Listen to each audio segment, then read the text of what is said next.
নদীর শান্ত জলের স্তব্ধতা ভেঙে যখন এক জোড়া চোখ ভেসে ওঠে তখন সেখানে কেবল হিংস্রতাই থাকে না, বরং কাজ করে এক সুচতুর বৈজ্ঞানিক শিকার কৌশল। বাসা বানানোর সুনির্দিষ্ট মৌসুমে কুমিররা পাখিদের বোকা বানাতে এক অদ্ভুত মনস্তাত্ত্বিক ফাঁদ তৈরি করে।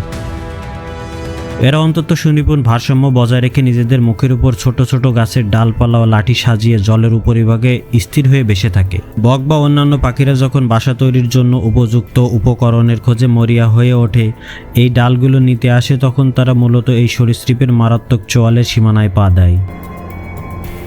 বিজ্ঞানের ভাষায় একে বলা হয় অবজেক্ট ম্যানিপুলেশন বা টুল ইউজ, যা সরীসৃপ জাতীয় প্রাণীদের মধ্যে এক অত্যন্ত বিরল ও উন্নত বুদ্ধিমত্তার পরিচয় বহন করে। জলের এই প্রাচীন ঘাতক প্রমাণ করে যে শিকার ধরার জন্য কেবল পেশিশক্তি বা তীব্র কামড়ই শেষ কথা নয়, বরং নিখুঁত সময় ও চতুর ছদ্মবেশে এই প্রকৌশলী তাকে জলপথের এক অপরাজেয় সম্রাট হিসেবে টিকিয়ে রেখেছে। কিন্তু এখানেই শেষ নয়। গবেষকরা লক্ষ্য করেছেন সব কুমির এই কৌশল ব্যবহার করে না, বরং যেসব কুমির বেশি অভিজ্ঞ এবং দীর্ঘদিন ধরে নির্দিষ্ট এলাকায় শিকার করছে তারাই এই ফাঁদ তৈরির সবচেয়ে দক্ষ।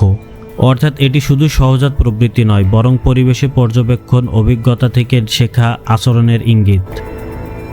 সবচেয়ে ভয়ঙ্কর বিষয় হলো কুমিরেরা বছরের সেই সময়টি বেছে নেয় যখন পাখিরা বাসা বানাতে সবচেয়ে বেশি ব্যস্ত থাকে, কারণ তখন একটি ছোট ডাল ও পাখিদের কাছে অত্যন্ত মূল্যবান হয়ে ওঠে। আর এই মনস্তাত্ত্বিক দুর্বলতাকে অস্ত্র বানায় জলের এই প্রাচীন শিকারী। প্রায় 20 কোটি বছর ধরে পৃথিবীতে টিকে থাকা এই প্রাণী শুধু শক্তির কারণেই নয়, বরং ধৈর্য, কৌশল এবং ভয়ঙ্কর অভিযোজন ক্ষমতার কারণে আজও জলপথের অন্যতম শাসক হয়ে আছে।